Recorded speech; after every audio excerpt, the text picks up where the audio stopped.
श्री गणेशाय नमः। नमस्कार मित्रों, एस्ट्रो तत्व चैनल पर आपका अभिनंदन है और अभी तक आपने चैनल को सब्सक्राइब ना करा हो तो कर ले, जिससे आपको अपडेट मिलते रहे और हमारे चैनल के सभी वीडियोस देखिएगा जरूर और ज्ञानवर्धक वीडियोस के लिए हमारी प्लेलिस्ट जरूर देखें, इससे हमें प्रोत्साहन मिलता है नित नई जानकारी देने का। आज इस वीडियो के माध्यम से हम सभी जानते हैं संतान सप्तमी 2022 संतान सप्तमी का व्रत, तिथि और विधि। भाद्रपद मास के शुक्ल पक्ष की सप्तमी तिथि को महिलाएं अपनी संतान और संतान प्राप्ति के लिए व्रत रखती हैं। इसे संतान सप्तमी संतान सप्तमी 2022 के नाम से जाना जाता है। मुख्य रूप से महिलाएं यह व्रत अपनी संतान के सुखी और उन्नत जीवन के लिए करती हैं। इस दिन भगवान शिव और मां पार्वती की पूजा का विधान बताया गया है। इस वर्ष संतान सप्तमी का यह अति शुभ व्रत 3 सितंबर 2022 यानी शनिवार के दिन किया जाएगा। संतान सप्तमी व्रत के बारे में हम आपको कुछ महत्वपूर्ण बातों की जानकारी प्रदान कर रहे हैं। साथ ही जानते हैं इस व्रत को करने की सही विधि क्या होती है और इस व्रत से जुड़ी कथा क्या है। लेकिन सबसे पहले जानते हैं संतान सप्तमी का शुभ मुहूर्त क्या रहने वाला है। संतान सप्तमी 2022 शुभ मुहूर्त भाद्रपद शुक्ल सप्तमी आरंभ 2 सितंबर 2022 दोपहर 1:51 से। भाद्रपद शुक्ल सप्तमी समाप्त 3 सितंबर 2022 दोपहर 12:28 तक। इस वर्ष संतान सप्तमी पर बन रहे हैं यह शुभ योग।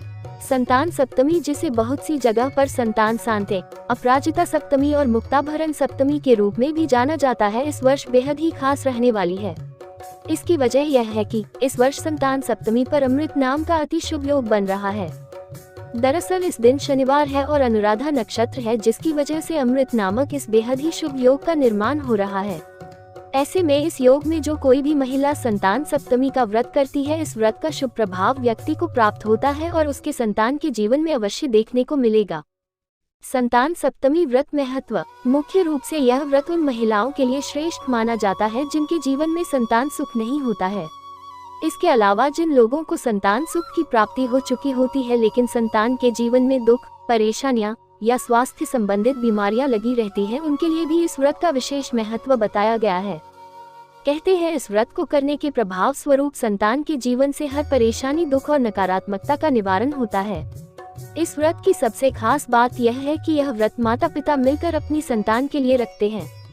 संतान सप्तमी पूजन विधि। इस दिन सुबह जल्दी उठकर स्नान करने के बाद व्रत और पूजा का संकल्प लें।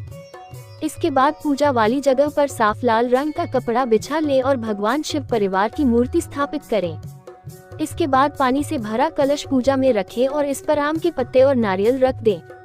पूजा में शुद्ध घी का दीपक जलाएं और पूजा में फूल, चावल, पान, सुपारी आदि अर्पित करें।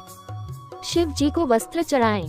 इस दिन का भोग होता है पूरी खीर या फिर आटे और गुड़ से बने हुए मिष्ठान। ऐसे में इन्हें पूजा में अवश्य शामिल करें।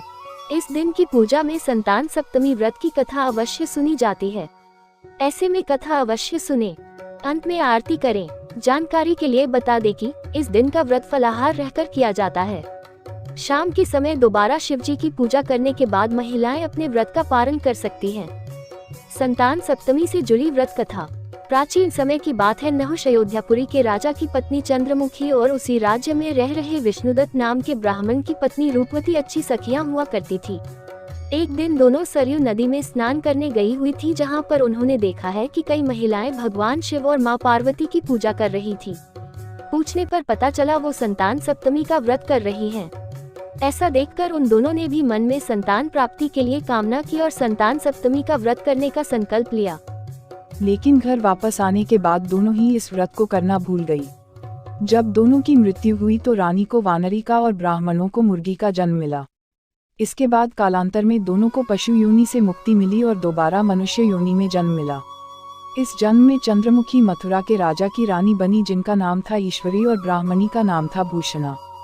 दोनों इस जन्म में भी एक दूसरे से बहुत प्यार करती थी। भूषणा को पुनर्जन्म के व्रत की याद थी और इस जन्म में उसने इस व्रत का पालन भी किया, इसीलिए उनकी इस जन्म में 8 संतानें हुई। लेकिन चूंकि रानी इस जन्म में भी व्रत करना भूल गई, ऐसे में उन्हें संतान सुख नहीं मिला। एक दिन ईश्वरी संतान न होने की वजह से दुखी थी और जब उसने भूषणा को उसकी 8 संतानों के साथ देखा तो उसने उनके बच्चों को मारने का प्रयास किया। अल्पविराम डॉट। लेकिन भगवान शिव और माता पार्वती के व्रत के प्रभाव से भूषणा के बच्चों को कोई नुकसान नहीं हुआ। तब ईश्वरी को अपनी गलती का एहसास हुआ और उसने भूषणा से पूछा कि मेरे छल के बावजूद तुम्हारे बच्चों का बाल भी बांका कैसे नहीं हुआ।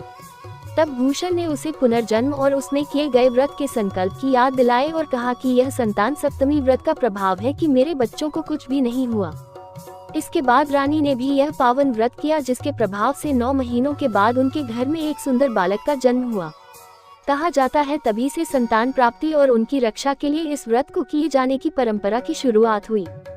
संतान सप्तमी महा उपाय। अपनी संतान के उन्नत और सुखमय जीवन के लिए 7 मीठी पूरी को केले के पत्ते में बांधकर भगवान शिव और गोरा मैया की प्रार्थना करें।